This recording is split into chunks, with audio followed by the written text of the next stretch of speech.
Heavenly Father, it's always good to call upon your name, Lord, especially when we're doing business with the county, Lord. You've blessed our county so much, and you've blessed us individually. And Lord, we just want to thank you for that, first of all, Lord, and all the goodness that you've shown, and you show us regardless of how we are. Lord, forgive us of our sins, help us to be more like you. And Lord, as we conduct this business, Lord, help it to be the way and the type that you'd want it to be in, Lord, be pleasing in your sight. Be with us as commissioners, Lord. Help us, give us wisdom. Help us to, again, do what's right in your eyes, Lord, because we know that's perfect. And, Lord, we just, again, ask you for all these things.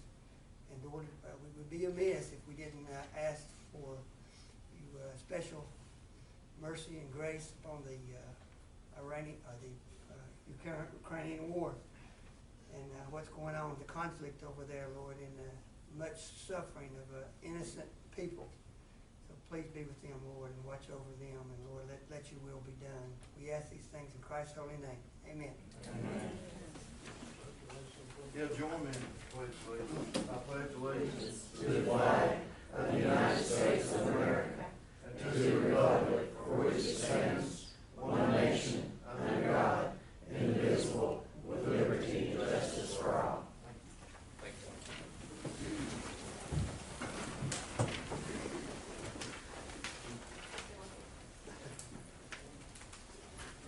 Okay, unfinished business. Number 2, we're going to approve the minutes of the March 8th, 2022 regular scheduled board meeting. Commissioner Patterson, any errors or omissions in the minutes is written? No, sir. I've looked at the minutes and I'm good with that. Commissioner Searcy? No, sir. I'll make a motion that we approve the minutes of the March 8th, 2022 regular scheduled board meeting and ask for a second. Second. All in favor?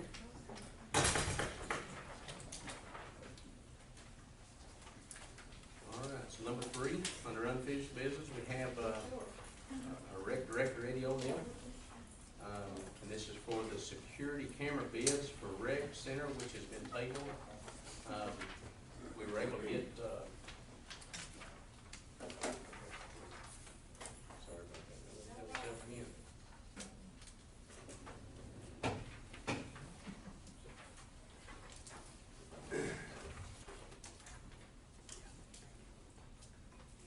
Thank you, sir. Thank you. So back a little while back, we had some bids come through. We had 3 different bid proposals with 3 different vendors, 3 different manufacturers, I should say. So we went back to each 3, give them an opportunity to do an apples to apples proposal. And I think, gentlemen, you see that in your folders there. So if you want to take just a moment to look at that, Mr. O'Neill, do you have any questions or concerns on any of this at all? No, I did search. The cheapest bid was Mountain Valley Systems with the alibi camera system, which is what is in the jail. So I've talked with those guys, and they're extremely pleased with that system, with the range and clarity. I would recommend that being the cheapest bid of those systems. Okay. Mr. Patterson, any discussion? No, I've talked to Eddie a little bit earlier, and so I agree with him on that. I'm good. Mr. Searcy? No, sir. That's better. It's good if we went that route like that. As we talked, I think if we need any other equipment, we'll make specific what we need, and that way we can put it out for bid on that. That was everything that you was needing out there that you discussed. That's correct. That covers everything inside and outside the rec center. And again, how many cameras? I believe there's 15 cameras. I think that's right. I don't have that person. All right. No other discussion. I'll ask for a motion that we approve Mountain Valley Systems LLC for alibi equipment for our rec department in the amount of $8278.25. I'll make that motion. I'll ask for a second. I second. All in favor? Thank you, sir. Thank you. Thank you.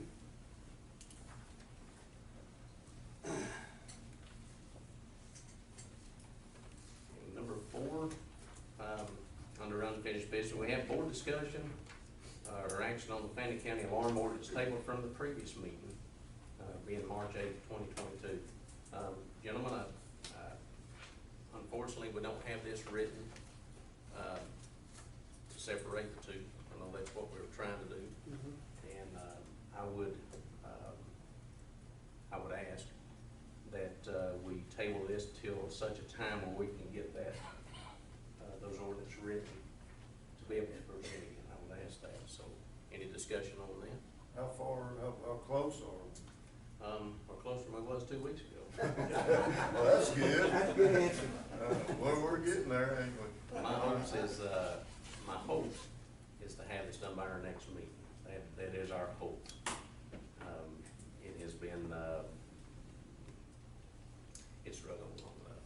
Okay. So, We gotta get it right. we gotta get it right, that's the whole thing. So, I will make a motion that we table this till such a time that we can present this, before the board and ask for a motion. So, I'll make that motion. Second. All in favor? All right.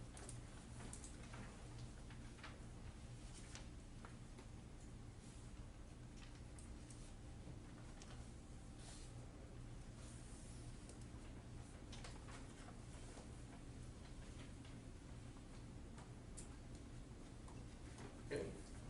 Under new business, we have Mr. Grant Walter. He's our district engineer with GDOT with an update on the Highway 5 project. I know this has been in question for quite a while, and I know we have several phone calls coming into our office, and I thought we'd see if we can get it straight from the gentleman himself. And so he's gonna give us a little update. There are some maps up here at some point in time. We can take a look at those as well if you like. And so, Mr. Walter, without further ado.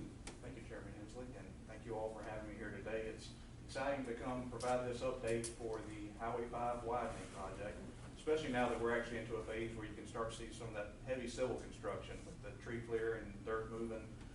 We're actually to that point. It's a long process as you get a project ready and buy right of way and get utilities relocated and plans prepared. But now we're actually at that phase where you're starting to see some activity and actual work happening along there. So it's a really exciting time.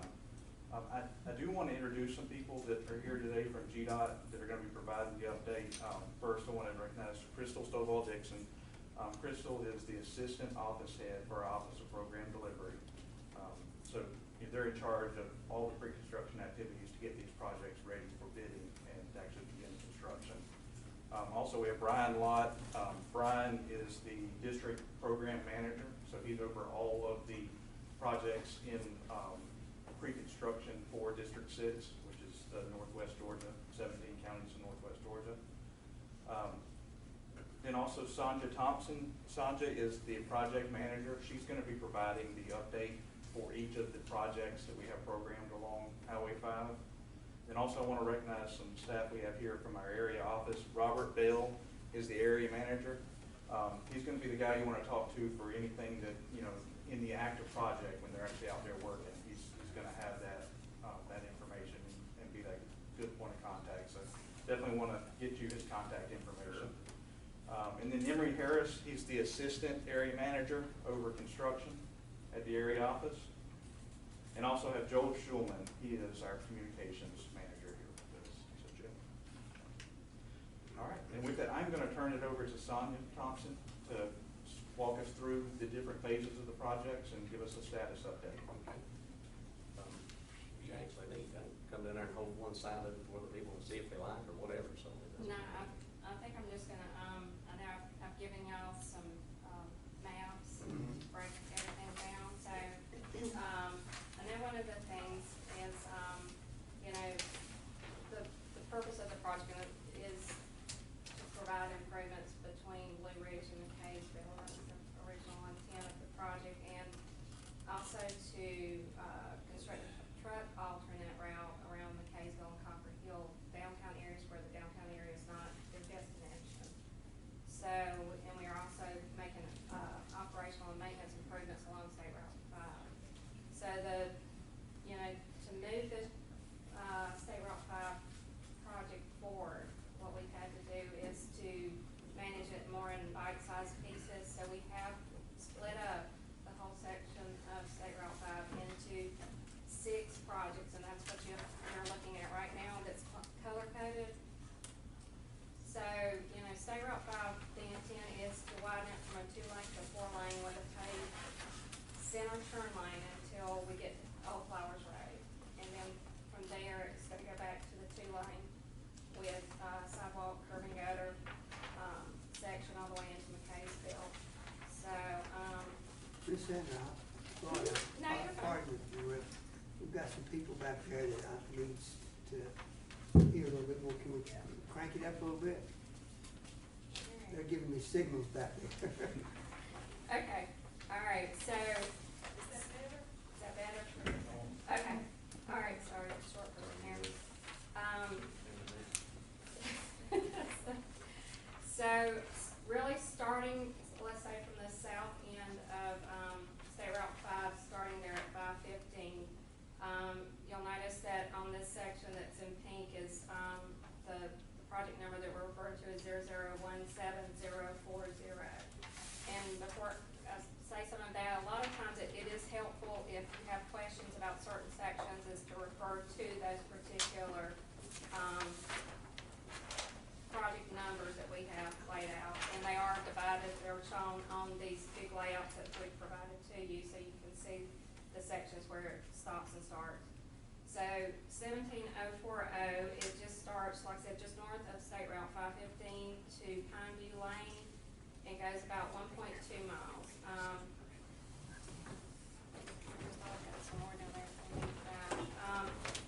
So this will include upgrades of the signal that's located at Progress Circle at, right there at Dairy Queens and Murphy's. It will not include the signal at State Route 515. Right now, the district traffic office is currently doing a traffic engineering study to evaluate the need of some improvements at that particular intersection. And Grant's helping coordinate with that. This section, there's also a designated bike lane in the urban section. So once it goes like past Progress Circle, it transitions to a wider paved shoulder, 6 foot 6 inches, so to allow the bicyclists to go through on State Route 5. It just won't be a designated bike lane. And so this project at this section is scheduled to let about the beginning of 2024. And we're looking at, it's a $17 million approximately project that we're looking at that point. So it's 17039, which is the blue section. So this is the section that starts at Pineview Lane to Wash Wilson Road, one of the largest sections of this project, which is approximately 5.5 miles. Our right-of-way consultant has, who's inquired the right-of-way acquisitions for all of this, these two sections that I've just referred to, which is THC. They are a consultant for GDOT, and they are doing the acquisition of the right-of-way and has started in this section. It's gonna take approximately about 2 years to acquire, because there's over 200 parcels in this section of roadway. This project has a let date in the middle of 2024, which is about a $53 million project. So the next section is 17038. That's the yellow section. It's gonna start from Washington Road to Old Flowers Road, and that is the one that is currently under construction right now. And like Grant said, we'd have the construction folks here. They're gonna give you an update, and I'll let them speak on behalf of that particular one. So if you continue moving north, the next section is 00017782. That is the green section, and that's what we commonly kind of refer to it as the Sidewalk Roundabout section. It is what we're calling the northern leg of State Route 5, and it starts at the section of Old Flowers Road, which that is the northern section of this active construction project, and goes all the way and ends at Toccoa Avenue, which is the stop sign right north of McKaysville. So it's adding sidewalk curbing, upgrading the signal at West Tennessee Avenue, and adding a roundabout at School Street. So that one is proposed right now to let at the summer of this year. Summer of this year? Yes, sir. I didn't get, about the yellow one, currently under construction. When is it? It's currently, that's the section y'all are seeing right now. Do you that have a is- date? It's under construction. No completion date? I'm gonna let the construction guys Oh, give yeah. you an Everyone's still update. there, Thunder? Okay. That's good. So I'll let them do that. This green section I'm referring to, there is, I think y'all had a question, or somebody had a question about, the bridge that crosses Toccoa River that's right into McKaysville. Across that one, we're not really, we're just eradicating, striping, and just restriping that at this point. There is another separate bridge replacement project that is upcoming, just gotten started on the design plans and such of it. That, is proposed scheduled let year is 2026. Like I said, y'all should be receiving, some information to attend like a concept team meeting for that one, and I don't know the details of that, I just kinda wanted to let y'all know about that.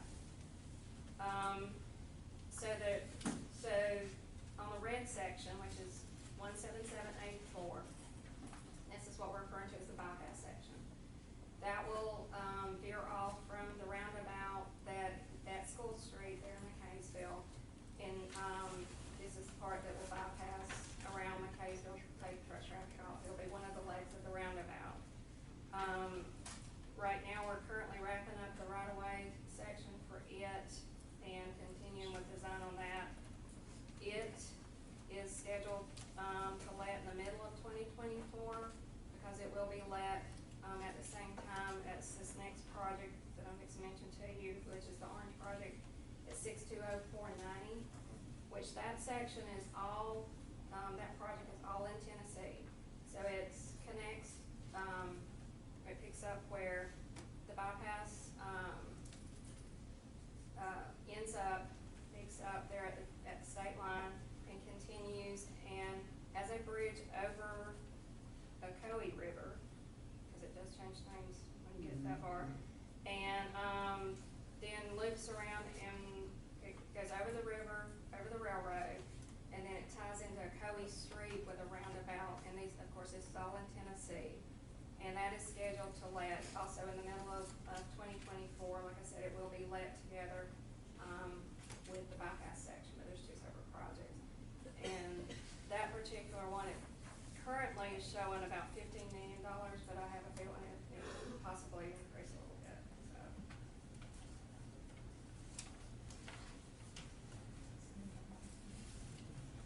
You have any questions? That's good. No, I haven't.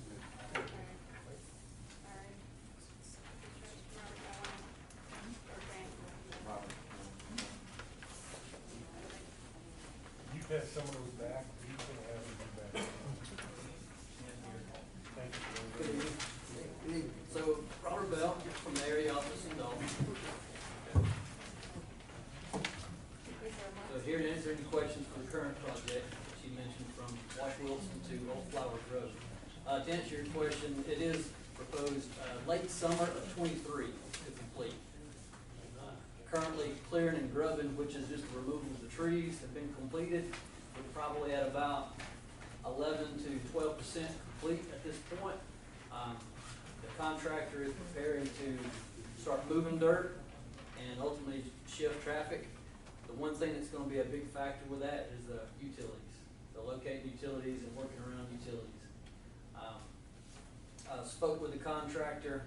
Their plans and intention is to try and shift traffic so it will be to the west. So if you're traveling from Blue Ridge to McCaysville to your left, they would like to do that from the start of the project to the finish of the project, and then they can work on permanent alignment to the right side, and then they'll shift traffic back over and complete permanent alignment on the left side. That may be kind of staggered, once again, depending on utilities and the installation of storm drain pipe and that sort of factors. So I have a question right there at Abernathy's furniture there. Yes. Is there going to be like a turning lane that actually goes there? Because it appears like got some, sign and marking plans here for you. I apologize, I don't have a lot of copies to distribute out, but you're referring to, it's actually starting right here and then coming into Old Highway 5. So you're gonna have a dedicated right or a left turn lane for traffic coming northbound onto Old Highway 5. And then you'll have this dedicated right turn lane that will come down to Old Highway 5 on the right side. So ultimately, the project will consist of 5 lanes, 2 both ways and with a center turn lane until you get past, I think it's the McCaysville Industrial Boulevard. Then it comes back down to 2 lanes with a center turn lane. The alignment is pretty much going to stay in the same location. We're going to have one cut, and what I mean by that is right there at Abernathy and Wash Wilson, that road elevation is actually going to come down just a little bit, I think about 7 feet, the contractor had mentioned to me. The rest of it, will pretty much stay in the same alignment. I've had people ask me, and I know you've done this many times, and it may be too early for you to tell me anything, but traffic in the mornings and the afternoons from people working, how much are we gonna be able to accommodate them, or none at all? I know are you gonna have detours? Can you tell us anything about helping them out, or how much, because there's a lot of traffic coming from McCaysville north. Yes, sir. So the side roads will have to be closed, but detours will be put into place Yes. during those times Yes. because we're trying to get the alignment. One thing that we're going to try to revise on the side roads is, if you'll look now, the profile of the road comes straight and ties into 5. What they would like to do is to try to create a sag in the side road, so that way you keep some of that water runoff, coming on to State Route 5. So in the process of that, we restrict lane restrictions for the contractor to implement during the morning. So they cannot really put in a lane restriction or lane closure until 8:30, until typically it's about 3 or 3:30. And then they have to take it back out, and then to free traffic up. So it is for that very purpose. While traveling public is getting to work, getting to school, back and forth, we don't allow the contractor to put in lane restrictions, lane closures. What about in the evening, when people coming back? Yes, or, sir. So what from time's closing? a lot of times I don't know exactly on this one, but typically it's like 3:30 to 6:30. We do not allow lane closures for that very reason. And then after that period of time, if they choose to, if they want to work that late, they can put the lane closure back in.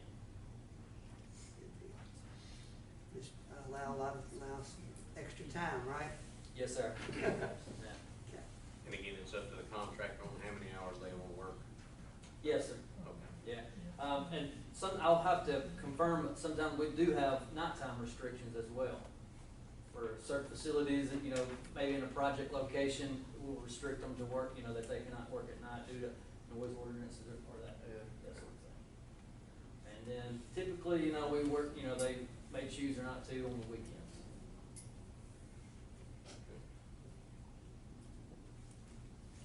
Anything further, gentlemen? I have sir. none. Thank you. Thank you very much. Thank you so much.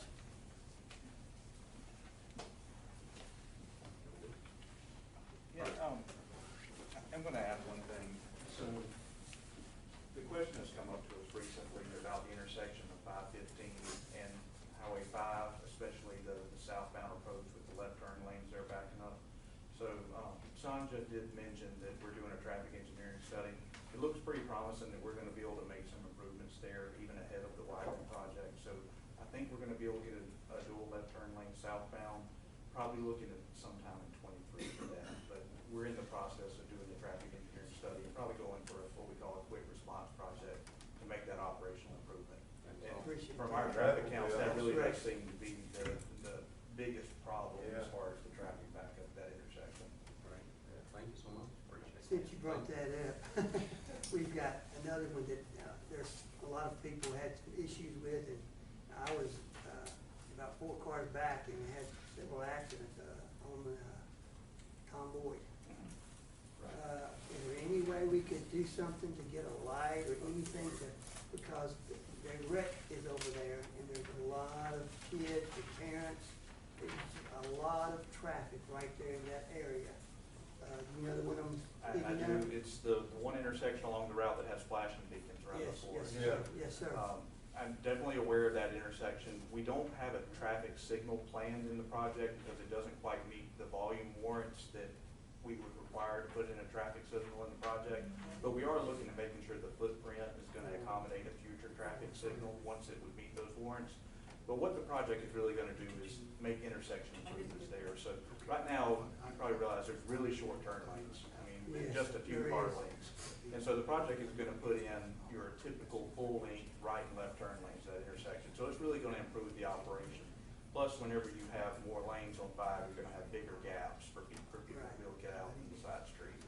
If you are coming from the recreation center and going to Blue Ridge, that turn lane, you know, people going to McKaysville, that's out to the right, you can't see what's coming because of that truck or that vehicle in that right-hand lane. And you just, you know, you wait, and you can't move because that vehicle is moving out, wanting to turn right, and you're wanting to turn left. And it's very dangerous in that respect as well. So hopefully that will be taken into consideration. You know what I'm saying? Yes, sir, I do. Okay. Yeah, and as part of the intersection improvement, we're gonna pull in those lanes apart, you'll actually have better sight distance. Good, good. But, I'll definitely go back and make sure we look into that specifically in our plans. Thank Do you mind if we have a question in the audience? Is that okay, Chairman? Or is that, you got a hand up there? I wanted to ask one thing about the same place there. Is there any plan to put any kind of street light or something up? Because when you're on 5 coming back to 515 at night, when you're crossing over to turn left, you can't see that. I'm gonna speak in the microphone, so. Yeah, it's fine, yeah. So, we will be installing lighting at the roundabout, which we will have to discuss with Fannin County about paying the utility bill for that lighting. That conversation will be coming. If it hasn't happened already, Sonia? The one in Sonia? McKaysville. One in McKaysville? It's already done. Okay. Is it with the city of McKaysville? Yeah. Okay. So we already have an agreement for that. So lighting is typically not installed along a widening project, but that certainly can be done. It's just not normally something that's done by GDOT. Okay. And Thank you. one other thing, if anybody has any questions after, you know, after this, you can email them to me. I'll be glad to forward that email over to you and we'll get your response, you know, to that, if that's all right with everyone, so. All right. Yes, sir. Thank you so much. Thank you. Appreciate it. Thank you.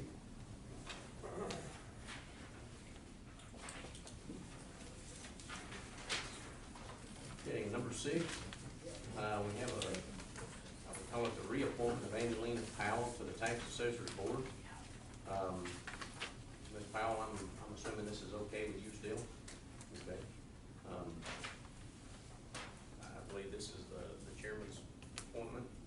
I know we do have some reassessments coming up, and we felt like Ms. Powell brought 4 years of expertise to that position and would help us out moving forward. So, gentlemen, any discussion on this?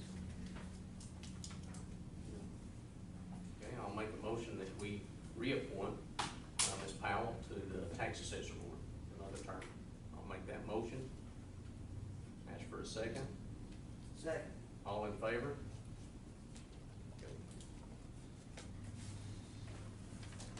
Number 7 is the reappointment of Anita Weaver to the Fannin County Water Authority Board for another 4-year term.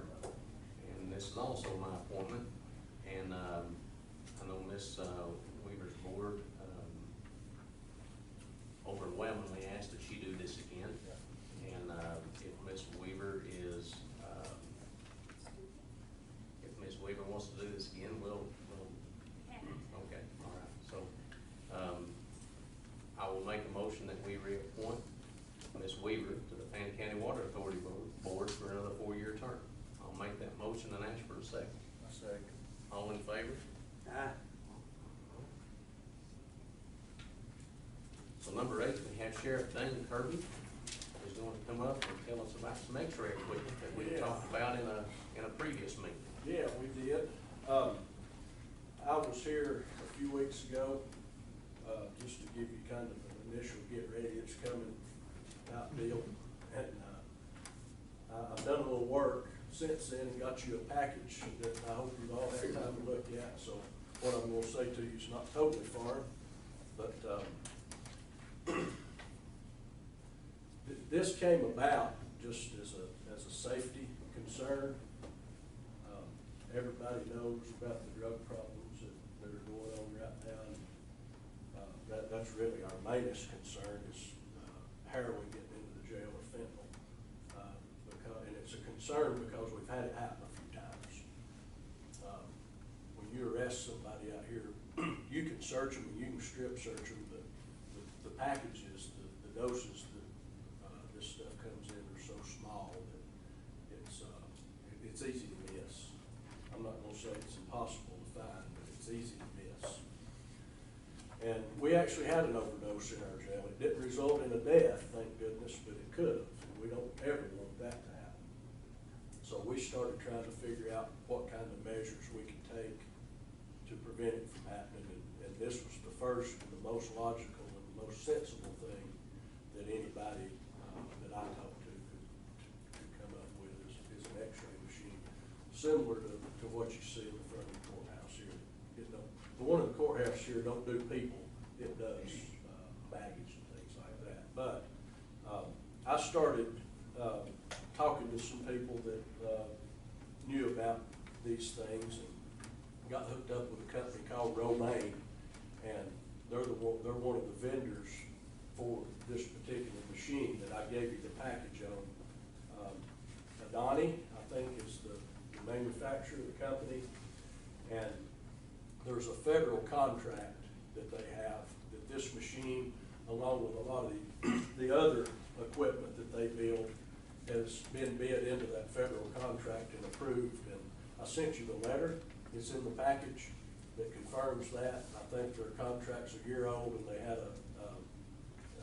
the ability to do a one-year extension, which they did, which makes them good until the end of the year this year, or next year, one or two. But anyway, we're good right now. They make what's called a dual view machine, and that's the one you're looking at here. And it gets you two different pictures from two different angles, and it's more expensive, but it works a whole lot better than the single views. There's one of those machines that we know of that's operating in Georgia. It's down in Walton County, and I called down there and talked to the man that knows about it. And he told me that they've had theirs for a year and that they were very pleased with it. They felt like it was worth the money. They said they've actually made 10 different cases of people trying to smuggle contraband into their jail. And they caught one of their runarounds trying to slip a razor blade under his tongue back into the population of inmates. So theirs is probably already just about paid for itself. That's nearly a discovery a month. I don't know how many we'll have if we put this thing into operation here. Hopefully not many, but anyway, it's not a step that I'm real crazy about having to take, but it just keeps pulling at me, and it's pulled at me to the point that my opinion is that it's necessary, and that's the reason I'm here to talk to y'all. This money, it's $165,000 is what the machine costs. And this money is not in our budget, nor do I want to ask y'all to amend our budget. The way I'd like to be able to do this is if we could find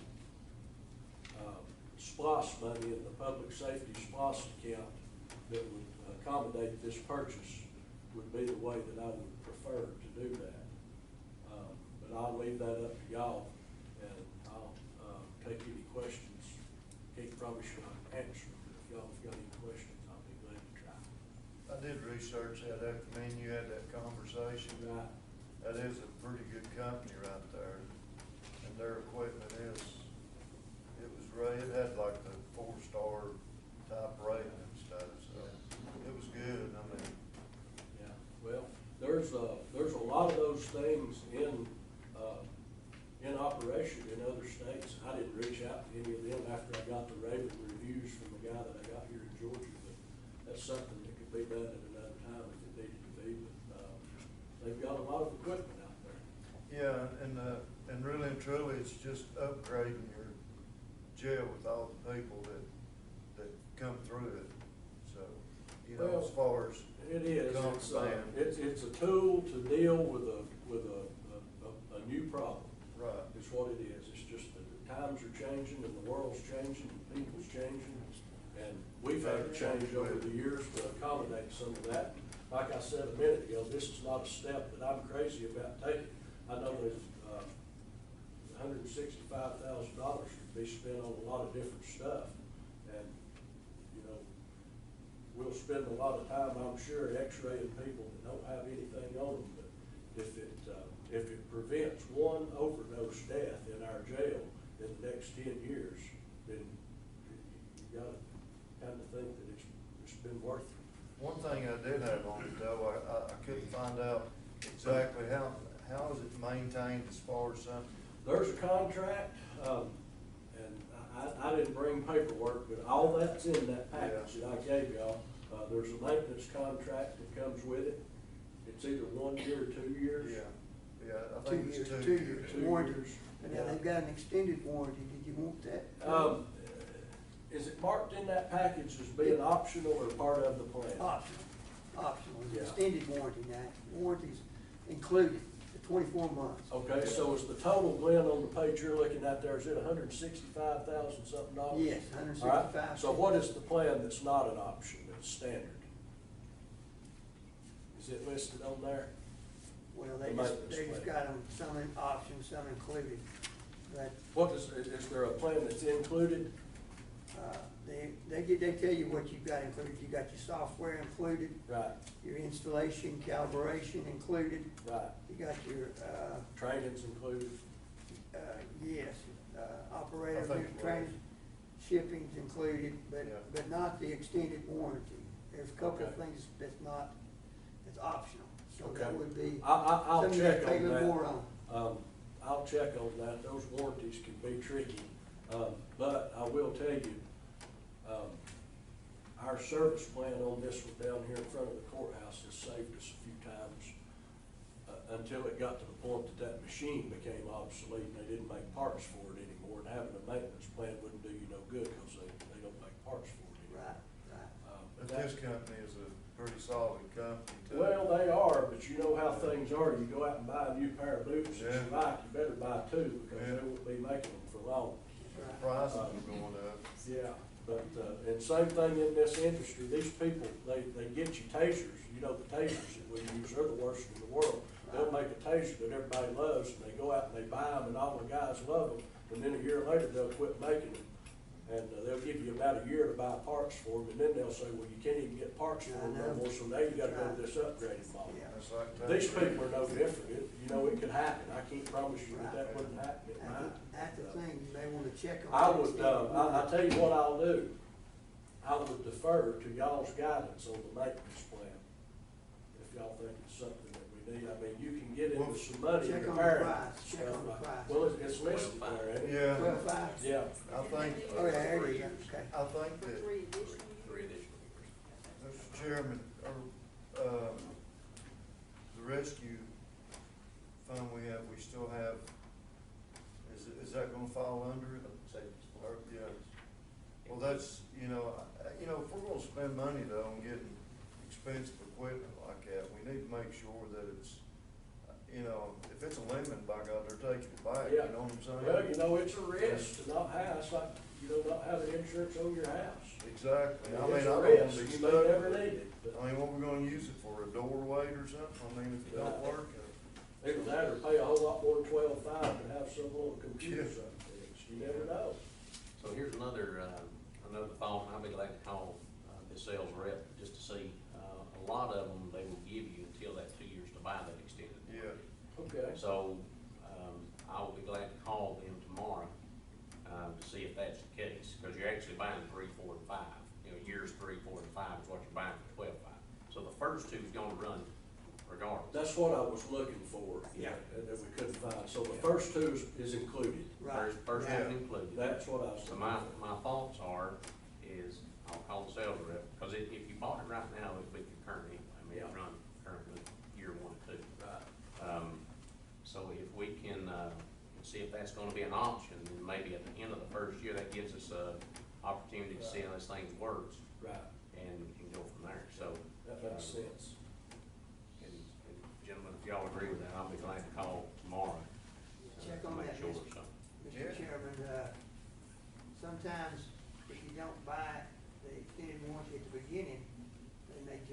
price up on you later on. So you just ask them, you know, about that. And see if that's gonna be okay even after the purchase. Or is it- And I don't, be a different I hate for price? you to have to do that, I don't mind calling, but No, me, it's you good got to the have number. it. I've got that Michelle Romaine's telephone number, and we can call her and ask her. Just ask if you can buy it within that first 2 years and, you know, I'll- that's, I'll that's get the with you case, it's the tomorrow. same price. We'll double take Yeah, it. gotcha. Okay. All right, that's all I've got, guys. All right, so, Appreciate you. gentlemen, kind of like what he says, it only takes one. And, you know, as we do try to keep up with the times, we know it's gonna be costly to us at some point in time, but at the same time, it can be even more costly if we don't try to keep up. Right. So,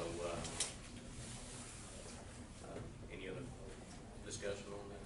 I have no comment. No, sir, I'm fine.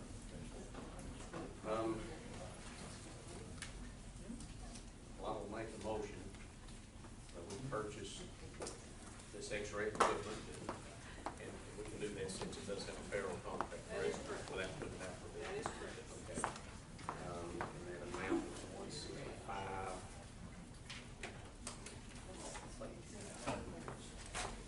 250. 160, in the amount of $165,250 to be paid for out of the public safety fund. I'll double check. I'll make that motion. I'll second. All in favor? Aye. And you'll check the warranty I'll part. check the warranty tomorrow. Make sure we can purchase that, within the first or second year of the original. So, all right, that brings us down to public commentary. If you'd like to come up and speak, any questions, concerns, please feel free, raise your hand. Ms. Thompson. Come up, tell your name and Ms. Thompson, and we'll go from there. Uh-oh. I got my timer on here, so Sherry's timer won't scare me to death. My name's Donna Thompson, I live here in Blue Ridge.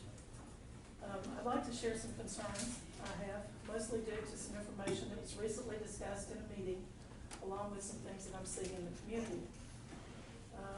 This has everything to do with quality of life for the residents here, permanent residents in Fannin. This community is thriving with tourism, but the question is, do the benefits of tourism outweigh the cost to us? Right now, I'm not sure about that.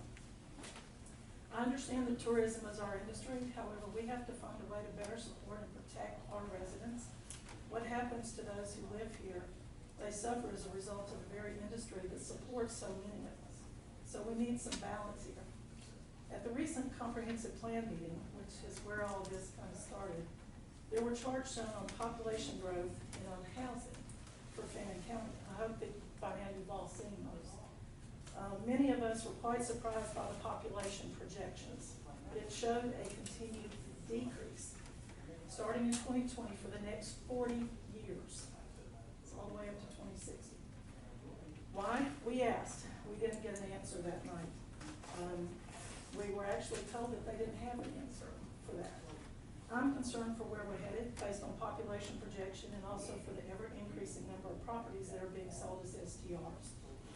Let me be clear. I realize a person has a right to do whatever they want with their property. I got that.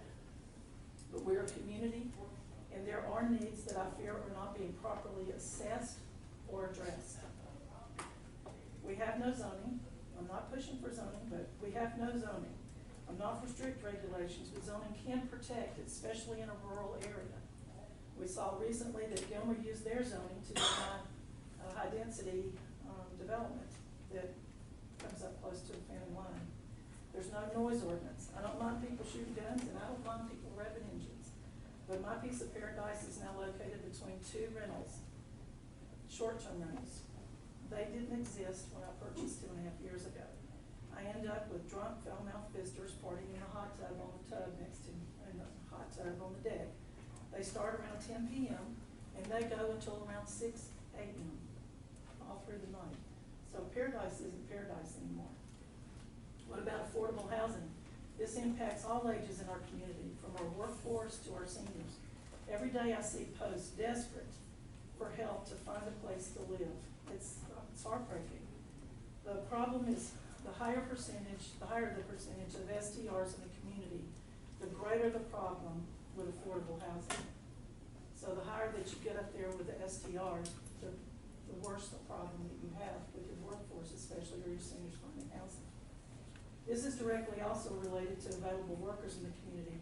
We have a critical need for workers for our businesses. The problem is that workers can't afford to live here anymore. When you look at our population, and then you add the number of weekly guests coming into town, the number of people here probably at least doubles, am I right?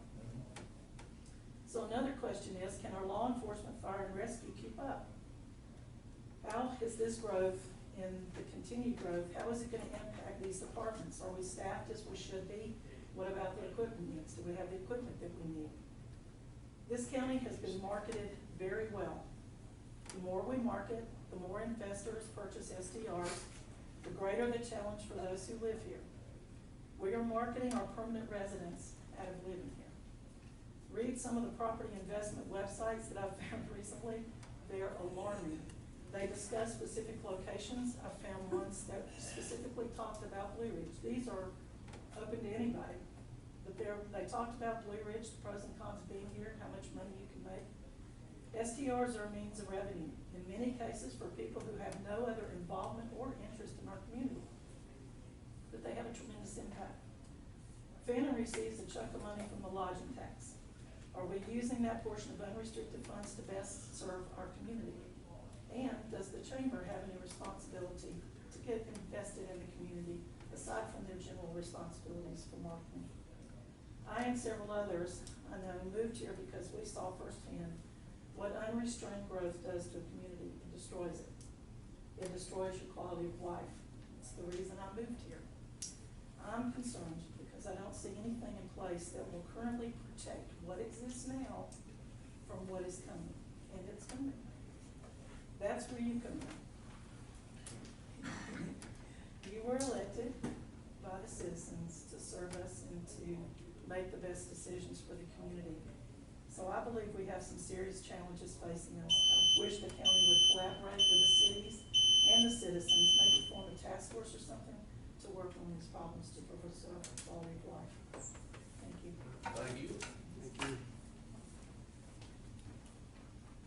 Anyone else?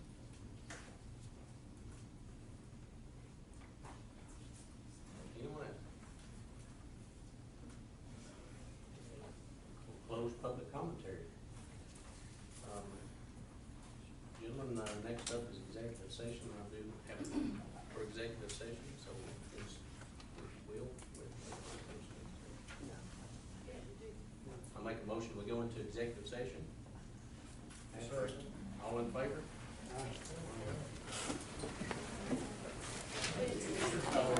We come out of executive session. I second. All in favor? Aye. All right. While in executive session, we talked about property. No action was taken. Also, while in executive session, we talked about personnel. Gentlemen, I'll make a motion that we make Sherry Walker our full-time CFO and ask for a second. Second. All in favor?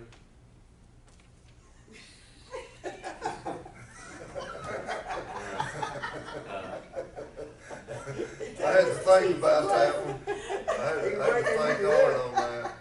Ladies and gentlemen, I'll make a motion, we adjourn. Second. All in favor?